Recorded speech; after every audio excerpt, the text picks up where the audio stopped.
السلام علیکم ورحمۃ اللہ وبرکاتہ۔ کیا حال ہے سب کا؟ الحمد للہ، نحمده ونصلی علی رسولہ الکریم، اما بعد فاعوذ باللہ من الشیطان الرجیم، بسم اللہ الرحمن الرحیم، رب اشرح لی صدری ویسر لی امری واحلل عقدۃ من لسانی یفقہوا قولی۔ پیج نمبر 221، گناہ، قلب اور نفس مطمئنہ، 5ویں پیسج پر ہیں۔ 5ویں سے ہم نے کرنا، لیکن 4تھے سے شروع کروں کیونکہ ذرا پیچھے سے کنیکٹڈ ہو۔ انسان کے قلب کی بھی یہی حالت ہے، گناہوں سے زنگ آلود ہو جاتا ہے، معاصی یعنی گناہوں سے وہ اپاہج جیسا ہو جاتا ہے، معذور۔ اسے جب دشمن سے لڑنے کی ضرورت پیش آتی ہے تو مقابلے کے لیے اس کے پاس کوئی چیز نہیں ہوتی۔ دشمن کون ہے؟ شیطان۔ انسان جب کسی سے جنگ کرتا ہے تو قلب اور قلب کی طاقت ہی کے ذریعے جنگ کرتا ہے۔ گویا انسانی اعمال میں جو قوت محرکہ ہے وہ قلب ہے، دل ہے۔ آپ نے دیکھا ہوگا کہ جس چیز پر ہمارا دل آ جائے، جو چیز ہم دل سے چاہتے ہوں، جس پہ دل راضی ہو جائے، اس کو ہم کسی بھی قیمت پہ کرنے کو تیار ہو جاتے ہیں، اور جو چیز ہمارے دل کو نہ لگے، دل راضی جس پہ نہ ہو، وہ اگر ہم کر بھی دیں تو وہ نہ کیے کے برابر ہوتی، کیونکہ وہ صرف ایک ڈھانچہ سا ہوتا ہے، ظاہری چیز ہوتی ہے جس میں کوئی روح نہیں ہوتی، جس کی پھر کوئی برکت نہیں ہوتی، جس کا کچھ فائدہ نہیں ہوتا۔ تو انسان جب کسی سے جنگ کرتا ہے تو قلب اور قلب کی طاقت ہی کے ذریعے جنگ کرتا ہے، قلب کی قوت ہی سے حملہ کرتا ہے، قلب ہی کی طاقت سے اقدام کرتا ہے۔ جسم اور جسم کے اعضاء تو قلب کے تابع ہوتے ہیں، اس کو فالو کر رہے ہوتے ہیں، اور جب قلب کے پاس جو جسم اور جوارح کا بادشاہ ہے قوت اور طاقت نہ ہو تو وہ مدافعت ہی کیا کر سکتا ہے؟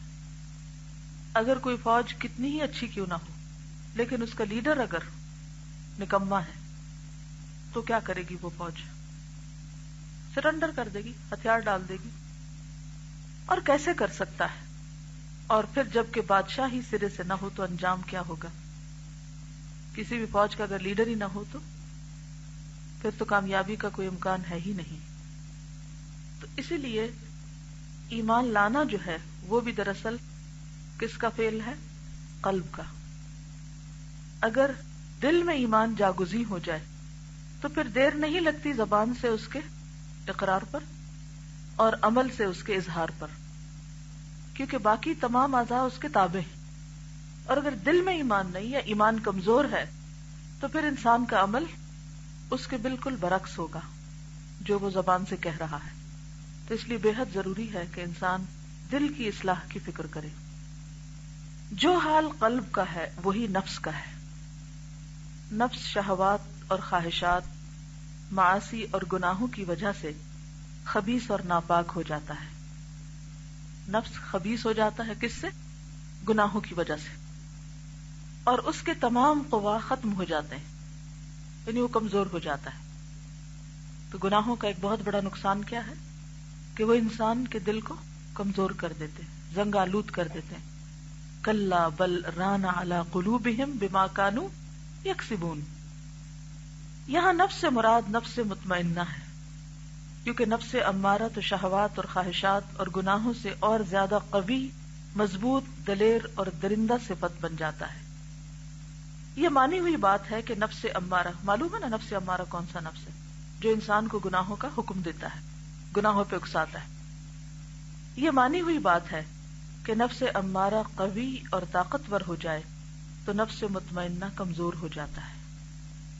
اس صورت میں صرف نفس امارہ کی فرما روائی قائم ہو جاتی ہے، وہی حاوی ہو جاتا ہے۔ نفس مطمئنہ اس طرح موت کے گھاٹ اتر جائے تو اس کے بعد اس کی زندگی کی کوئی توقع نہیں رہتی۔ سمجھ لیجئے کہ وہ دنیا میں مر چکا اور برزخ میں بھی مر چکا۔ یاد ہے شروع میں ہم نے پڑھا تھا کہ جسمانی بیماریاں جسم کے ختم ہونے کے ساتھ ختم ہو جاتی، لیکن روحانی بیماریاں دل کی بیماریاں ختم نہیں ہوتی کیونکہ روح ختم نہیں ہوتی، مرتی نہیں. تو جس حال میں ہم مریں گے برزخ میں ہمارا وہی حال ہوگا. اگر قلب مطمئنہ ہوگا تو برزخ میں بھی اطمینان کی حالت ہوگی اور آخرت میں بھی اطمینان میں اٹھیں گے. تو آغاز کہاں سے ہوتا ہے، شروع کہاں سے ہوتا ہے کام؟ آج سے، دنیا سے. کل کا انتظار نہ کریں، آج اپنے دل کو ٹٹولیں کہ مجھ پر کیا چیز حاوی ہے. میری خواہشات، کیا میں جو کچھ کرتی ہوں اپنی خواہشات کے تابع کرتی ہوں، بس اپنی مرضی کی پیروی کر رہی ہوں، یہ دیکھے بغیر کہ جو میں کر رہی ہوں وہ حلال ہے یا حرام ہے، جائز ہے یا ناجائز ہے، اللہ کا پسندیدہ ہے یا ناپسندیدہ. مثلا کسی گناہ کا نام لیجئے جو ہم خواہشات کی وجہ سے کرتے ہیں. جی غیبت، اس کے پیچھے کیا ہوتا ہے؟ نفس امارہ. اور چوری بھی اسی کا نتیجہ ہوتی. اور یہ سب ایک ہی کیٹیگری، جتنی بھی اخلاقی خرابیاں، یہ جھوٹ، غیبت، چغلی، تانا، یہ سب ایک ہی کیٹیگری میں آ جاتے. تھوڑا تھوڑا فرق ہے ان میں. زنا میں آپ دیکھیے کہ ایک تو وہ ایکسٹریم زنا ہے، لیکن اس کے علاوہ آنکھوں کا، ہاتھوں کا، کانوں کا، زبان کا.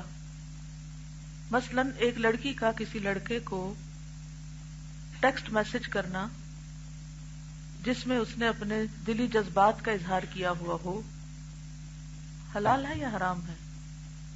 کیا یہ زنا کی ایک قسم نہیں؟ کون سی قسم ہے؟ ہاتھوں سے کرنا. آنکھیں بھی انوالوڈ ہیں. دل تو ہے ہی، دل ہی کی وجہ سے تو ہو رہا ہے. یہ عام طور پر لوگ کیا کہتے ہیں؟ دل کے ہاتھوں مجبور ہیں. تو یہ ہم نے خود ہی ایجاد کی ہوئی نا چیز. تو اس کا مطلب کیا ہے کہ ہم پر ہمارا نفس امارہ حاوی ہے اور ہم اس کے غلام بن چکے ہیں. اور اگر ہم نے اپنی اصلاح نہ کی اور اس حرام سے باز نہ آئے، اس غلط کام کو نہ چھوڑا، تو کیا کل کو قیامت کے دن یہ سارے میسجز، یہ سارے ہاتھ، یہ ٹائپنگ، یہ آلہ جس سے ہم یہ سب ٹائپ کرتے ہیں، ہمارے خلاف گواہی نہ دے گا؟ چاہے ہم کتنے بھی چھپ کے کریں، جتنا مرضی چھپ جائیں، کسی کو بھی خبر نہ ہونے دیں، اللہ تو دیکھ رہا ہے نا. فرشتے تو ساتھ ہی لگے ہوئے ہیں، وہ تو دیکھتے ہیں. اب اس بری عادت سے کیسے بچ سکتے ہیں؟ کیسے چھوٹ سکتی ہے؟ کیسے اس سے نکل سکتے ہیں؟ یہ کون ہماری مدد کرے گا؟ کون فیصلہ کرے گا؟ اور کیا اس عمل سے قلب مطمئنہ ہو سکتا ہے؟ جب بھی انسان گناہ کا کام کرتا ہے، خواہ وقتی لذت اس کو حاصل ہو رہی ہو، لیکن قلب کبھی بھی قلب مطمئنہ نہیں ہو سکتا. بہت سے لوگ اسی چکر کا شکار ہو کر غمگین رہتے ہیں، دکھی رہتے ہیں، ان کا دھیان اسی طرح لگا رہتا ہے. It's a kind of obsession، اور یہ ایک ڈیزیز ہے. یہ انسان کے قلب کو قلب مطمئنہ نہیں رہنے دیتی. اب اس مثال کو سامنے رکھ کے دیکھیے کہ نفس مطمئنہ اس طرح موت کے گھاٹ اتر جائے، کیونکہ نفس مطمئنہ کو کل کر کے یہ کام ہوتا ہے، ورنہ نہیں ہوتا، اس کی قیمت پر ہوتا ہے. تو اس کے بعد اس کی زندگی کی کوئی توقع نہیں رہتی. سمجھ لیجئے کہ وہ دنیا میں مر چکا اور برزخ میں بھی مر چکا. یہی خیالات آپ کے ساتھ جائیں گے، انہی خیالات کے ساتھ اللہ کے حضور اٹھیں گے، یہی خیالات سامنے لا کے رکھ دیے جائیں گے. وَحُصِّلَ مَا فِي الصُّدُورِ. اس لیے کس قدر ضروری ہے کہ ان خیالات سے چھٹکارا پایا جائے، چاہے اس کے لیے جس طرح بھی کوشش کرنی پڑے، جتنی بھی محنت کرنی پڑے، کیونکہ اس کے بغیر گزارا نہیں. کیونکہ جو تھنکنگ ہوتی ہے نا انسان کی، کنٹینیوس ہوتی ہے، اور اگر انسان اپنی خیالوں یا خوابوں کی دنیا میں جی رہا ہے اور وہ مسلسل اسی عمل کا شکار ہے، نماز پڑھ رہا ہے تو یہی بات اس کے ذہن میں ہے، کھا رہا ہے، پی رہا ہے، سو رہا ہے، جاگ رہا ہے، رات کو ڈریمز ہیں تو وہی ہر چیز اسی کے گرد گھوم رہی ہے، تو آپ کا کیا خیال ہے کہ انسان کا باقی عمل اس سے متاثر نہیں ہو رہا؟ ہو رہا ہے. کیا یہ اس کے اعمال نامے کا حصہ نہیں بن رہا؟ بن رہا ہے. تو اس مرض سے چھٹکارا تو پانا ہی ہے، ہر صورت پانا ہے. اور یہ کتاب پڑھی بھی اسی لیے جا رہی ہے کہ ایسے obsession سے باہر نکلا جائے اور ایک نارمل زندگی گزاری جائے اور قلب کو قلب مطمئنہ بنایا جائے. کیونکہ اس طرح کی تمام خواہشات انسان کو غمگین رکھتی ہیں، دکھی رکھتی ہیں، اور مرنے کے ساتھ یہ دکھ ساتھ چلے جاتے ہیں، اور قیامت کے دن بھی انسان مطمئن نہیں اٹھ سکتا. سمجھ لیجئے کہ وہ دنیا میں مر چکا اور برزخ میں بھی مر چکا، اب اسے آخرت میں بھی کوئی زندگی نصیب نہیں ہو سکے گی. اس کی قسمت اور نصیب میں صرف آلام اور مصائب اور تکالیف اور اذیات ہی کی زندگی ہے، اور بس. جیسے دنیا میں اذیت میں ہے ایسے ہی مر کے بھی اذیت میں ہوگا. مقصد یہ ہے کہ ایک گناہگار آدمی جب کسی مصیبت اور آفت میں مبتلا ہو جاتا ہے تو اس کا قلب، اس کی زبان، اس کے ہاتھ پیر اس سے بے وفائی کرتے ہیں، اور ان امور میں جو اس کے حق میں مفید اور نفع بخش ہوتے ہیں خیانت کرتے ہیں. یعنی ان گناہوں کی وجہ سے انسان اپنی باقی صلاحیتوں، باقی اعضاء سے بھرپور کام نہیں لے سکتا. توکل علی اللہ سے اس کا قلب گریز کرتا ہے، یعنی توکل نہیں کرتا، اللہ تعالی کی طرف رجوع کرنے سے بھاگتا ہے. کسی طرح اسے جمعیت خاطر حاصل نہیں ہوتی، یعنی کسی چیز پر انسان فوکس کر ہی نہیں سکتا. یہ کتنا بڑا خسارہ اور کتنا بڑا نقصان ہے، سوچئے. نہ نماز میں فوکس، نہ پڑھنے میں، نہ سبق میں، یعنی کوئی دنیا کا کام ایسا نہیں کہ جس میں انسان کو یہ نقصان نہ اٹھانا پڑے. وہ بارگاہ الہی میں تضرع اور زاری نہیں کر سکتا، اس کے حضور جو تذلل اور انکسار چاہیے نہیں کر سکتا. ذکر الہی میں اس کی زبان اس کی موافقت سے گریز کرتی ہے، اور اگر وہ زبان سے اللہ کو یاد بھی کر لیتا ہے تو قلب کی جمعیت مفقود ہوتی ہے. یعنی اگر زبان سے سبحان اللہ سبحان اللہ سبحان اللہ کہہ بھی رہا ہے تو دل ساتھ کوئی نہیں دے رہا، دل کے اندر وہ اطمینان یا وہ لذت نہیں ہے سبحان اللہ کہنے کی، اللہ کی محبت کی. قلب اور زبان یکسو نہیں ہوتے کہ ذکر لسانی قلب پر اثر انداز ہو، اور وہ کلمہ جو اس کے ذکر اور ورد میں زبان پر جاری ہوتا ہے اس میں بھی قلب اور زبان یکسو نہیں ہوتے، بلکہ زبان ذکر الہی یا دعا میں مصروف ہوتی ہے تو اس کا قلب یکسر اس سے غافل اور بے خبر ہوتا ہے، کیونکہ قلب کہیں اور لگا ہوا ہوتا ہے، اس کی مشغولیت کہیں اور ہوتی ہے. کہاں ہوتی؟ جو بھی وہ غلط کام کر رہا ہے دھیان وہاں اٹکا ہوا ہوتا ہے اور اس سے ادھر ادھر بھٹکتا رہتا ہے. اعضاء اور جوارح کے ذریعے اگر وہ قلب کی اعانت کرنا چاہتا ہے کہ اس کی مصیبتیں دور ہوں تو قلب اس کی اطاعت نہیں کرتا. اس قسم کی تمام باتیں معاصی اور گناہوں کی وجہ سے پیدا ہوتی ہیں. اس کی تمثیل یعنی مثال یوں سمجھیے کہ ایک بادشاہ ہے جس کے پاس بہت بڑا لشکر ہے. اس لشکر سے وہ دشمنوں کی پوری طرح مدافعت کر سکتا ہے، لیکن اس نے اسے بیکار کر رکھا ہے. خوراک، پوشاک اور لشکر کی دوسری ضروریات پوری نہ کر کے اس نے اسے کمزور بنا رکھا ہے. اور عین اس وقت جب دشمن حملہ آور ہوتا ہے اس لشکر سے وہ دشمن کی مدافعت چاہتا ہے. بتائیے یہ کمزور لشکر کس طرح دشمن کی مدافعت کرے گا؟ یعنی کسی ملک کے پاس بہت بڑی آرمی ہے لیکن وہ حکومت اس آرمی کی ضروریات پوری نہیں کرتی. جب وقت آئے گا لڑنے کا تو وہ لڑنے والے کیا کریں گے؟ حق ادا نہیں کریں گے تو نقصان لازم ہے. یہ تو معاصی اور گناہوں کا ایک پہلو ہے، لیکن اس سے زیادہ خوفناک، درد انگیز، تلخ ترین ایک اور پہلو ہے، اور وہ یہ ہے کہ انسان جب اس دنیا سے رخصت ہو کر بارگاہ الہی کی طرف جانے کی تیاری کرتا ہے اور حالت نزا اس پہ طاری ہوتی، ہم سب پہ ہونی ہے، یہ کوئی نہیں. سوچیے اس وقت کو، کس وقت کو؟ موت کے وقت کو. یاد کیجیے اگر آپ نے کسی کو مرتے وقت دیکھا ہو اور اپنے آپ کو اس بستر پہ ڈال لیں تو اس کا قلب اور زبان دونوں اس سے بے وفائی کرتے ہیں. بسا اوقات اس کی زبان پر کلمہ شہادت تک جاری نہیں ہوتا، اور کلمے کے بارے میں کیا آتا ہے کہ جس کا آخری کلام لا الہ الا اللہ ہوگا جنت میں داخل ہوگا وہ شخص. لیکن اگر دنیا میں زبان کچھ اور گا رہی ہے، کچھ اور کر رہی ہے، اور دل بھی کسی اور چیز میں مشغول ہے تو مرتے وقت کہاں سے اللہ یاد آ جائے گا اگر اب دل سے یاد نہیں کیا اس کو. اس کا مشاہدہ اکثر لوگ کر چکے ہیں. بعض لوگوں کو نزع کی حالت میں کہا گیا لا الہ الا اللہ کہو، ان کی زبان سے نکلا مجھ میں یہ کہنے کی قدرت نہیں، میں نہیں کہہ سکتا. کسی سے کہا گیا کہو لا الہ الا اللہ تو اس کے منہ سے نکلا شاہ اور رخ تم سے بازی لے گیا. شاہ اور رخ شطرنج کے 2 مہروں کے نام ہیں. کہنے والا شطرنج کھیلنے کا عادی تھا. نزع کے وقت کلمہ شہادت کی تلقین کی گئی تو اس کے منہ سے بجائے کلمہ شہادت کے شاہ اور رخ کے نام جاری ہو گئے. ابھی آپ دیکھیے کہ کئی لوگوں کو خواب میں بولنے کی عادت ہوتی ہے نا. ہو سکتا ہے آپ کے گھر میں آپ کے آس پاس کوئی شخص ہو جو رات کو بولتا ہو. عام طور پر لوگ کیا بولتے ہیں رات کو؟ جو دن میں باتیں کرتے یا جو چیز ان کے دماغ پہ حاوی ہوتی. بعض لوگ بے ہوشی میں باتیں کرتے ہیں، بخار زیادہ ہو جائے بے ہوش ہو جاتے ہیں تو اس وقت بولنے لگتے ہیں، بڑبڑانے لگتے ہیں. کیا بول رہے ہوتے ہیں وہ؟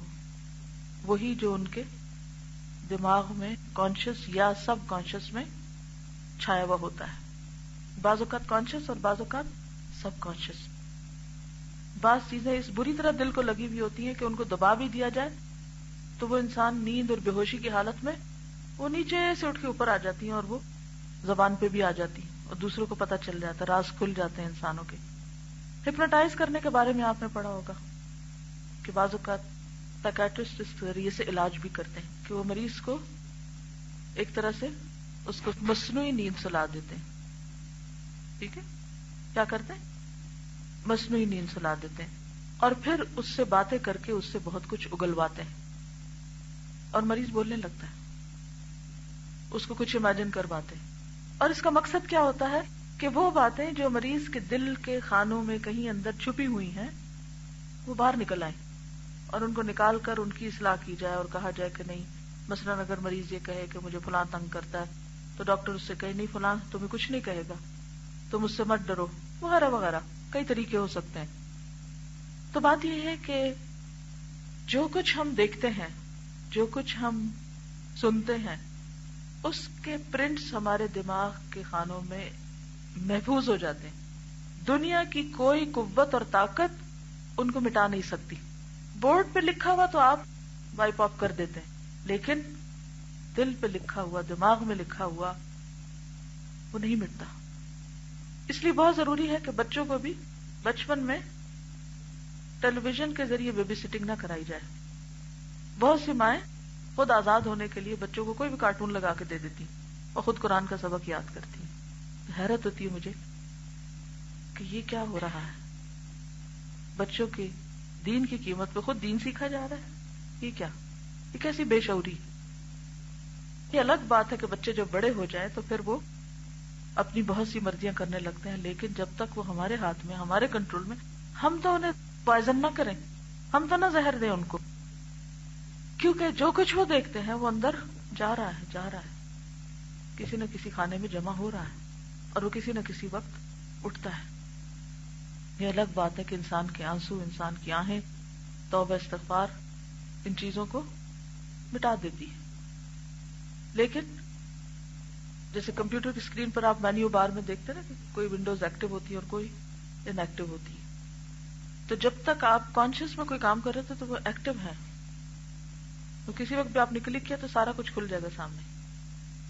کسی سے کہا گیا کہو لا الہ الا اللہ تو اس کی زبان پر یہ شعر جاری ہو گیا، یا رب قائلۃ یوما وقد تعبت این الطریق الی حمام من جاب. اے وہ کہ ایک دن تکان سے چور چور تھی اور کہہ رہی تھی کہ حمام منجاب کا راستہ کدھر ہے، اور یہ شعر پڑھتے ہوئے اس نے جان دے دی. یہ اس دور کے گانے ہیں. آج کے گانے بھی لوگوں کے دل و دماغ پہ چھائے ہوتے ہیں. اور آپ نے دیکھا ہوگا کہ اکثر اوقات لوگ جو پیسیولی سنے ہوئے گانے ہوتے ہیں، ایک تو نا کہ آپ خود پلے کر کے گانے سنیں، اور ایک یہ ہے جو ماحول سے آپ کو سننے پڑتے ہیں.